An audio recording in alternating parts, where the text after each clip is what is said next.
میں آپ کو اشارہ کروں گا سورہ مبارکہ طٰہٰ کی طرف۔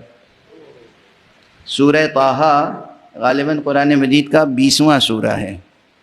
اس میں جناب موسیٰ علی نبینا وعلیہ السلام کی دعا ہے۔ اس میں جناب موسیٰ نے فرمایا ہے رب اشرح لی صدری،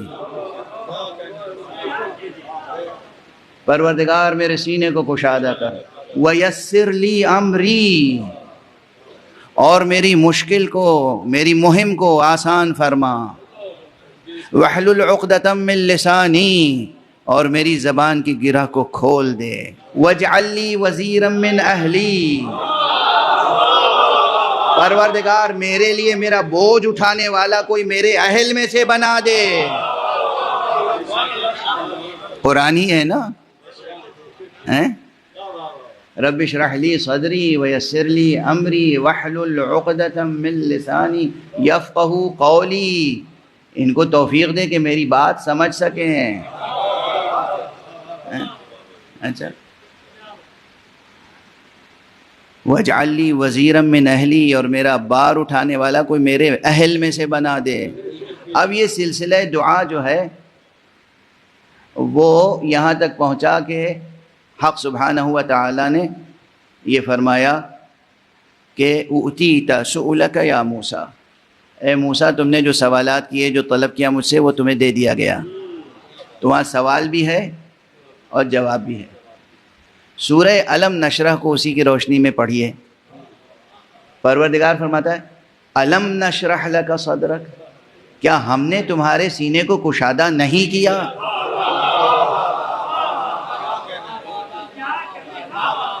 وہاں جناب موسیٰ دعا فرما رہے ہیں کہ ہمارے سینے کو کشادہ کر دے، اور یہاں کہا جا رہا ہے کیا ہم نے تمہارے سینے کو کشادہ نہیں کیا؟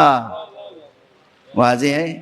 وہاں فرما رہے ہیں کہ میرا کوئی بوجھ اٹھانے والا بنا دے جو میرے اہل سے ہو، اور یہاں کہا جا رہا ہے وَوَضَعْنَا عَنْكَ وِزْرَكَ، کیا ہم نے تمہارا بوجھ اتار نہیں دیا؟ یہ لفظ وزر ہی سے وزیر بنا ہے۔ وزیر کہتے ہیں جو وزر اٹھائے، وزر یعنی بار۔ اچھا یہ کون سا بار تھا؟ جناب موسیٰ پر کون سا بار تھا؟ کہیں کسی تاریخ میں ایسا نہیں ملتا، کسی آیت میں، کسی روایت میں، اسرائیلیات کی خرافات میں کہیں یہ نہیں ملتا۔ یعنی اسرائیلیات میں بہت سی حدیثیں وضیع جعلی ہیں جنہیں خرافات کہہ سکتے ہیں آپ، اس میں کہیں یہ نہیں ملتا کہ کیا کوہ طور اٹھا کے دوش پر پھرتے رہتے تھے موسیٰ؟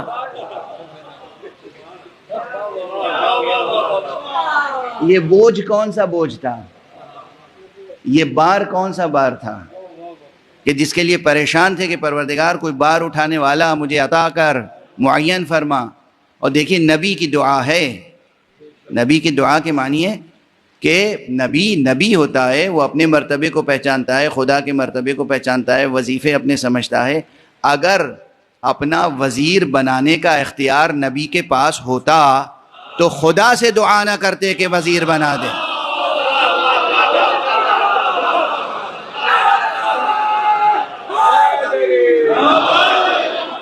خدا سے دعا کر رہے ہیں پروردگار تو میرا وزیر میرے اہل میں سے بنا دے۔ یعنی گویا اس نقطہ نظر سے کون اہل ہے کون نہیں ہے یہ مسئلہ بھی خدا پہ ڈالا گیا۔ دنیا والوں کو نہیں کہا گیا کہ تم پہچان لو کہ کون اہل ہے کون اہل نہیں ہے، خدا پہ بات ڈالی ہے جناب موسیٰ نے۔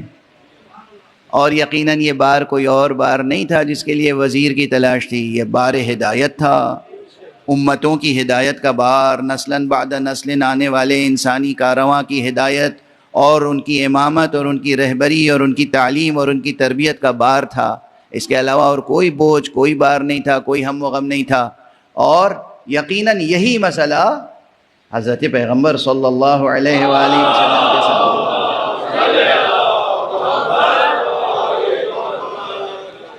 یعنی جناب موسیٰ تو معلوم ہے کہ کتنے سال کے لیے، کئے برس کے لیے وہ ان کی نبوت تھی۔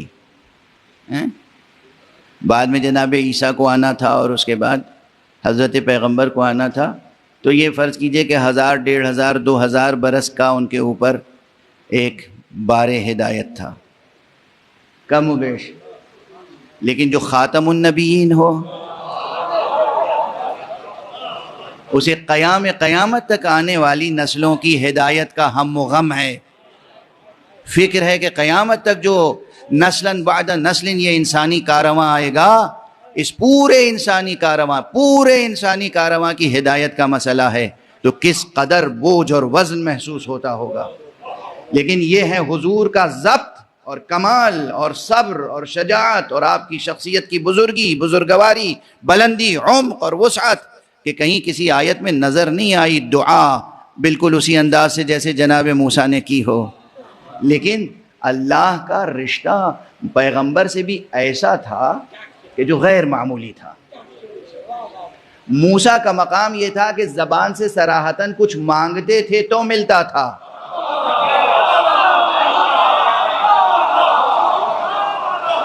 حضرت خاتم کی حیثیت یہ تھی کہ اگر دل میں کوئی خواہش پیدا ہوئی اور بس یوں آسمان کی طرف دیکھ لیا تو پروردگار فرماتا تھا کہ قد نرا تقلب وجہک فی السماء، ہم دیکھ رہے ہیں کہ آپ چہرہ اٹھا کے آسمان کی طرف دیکھ رہے ہیں، اب ہم آپ کی آرزو پوری کر دیں گے۔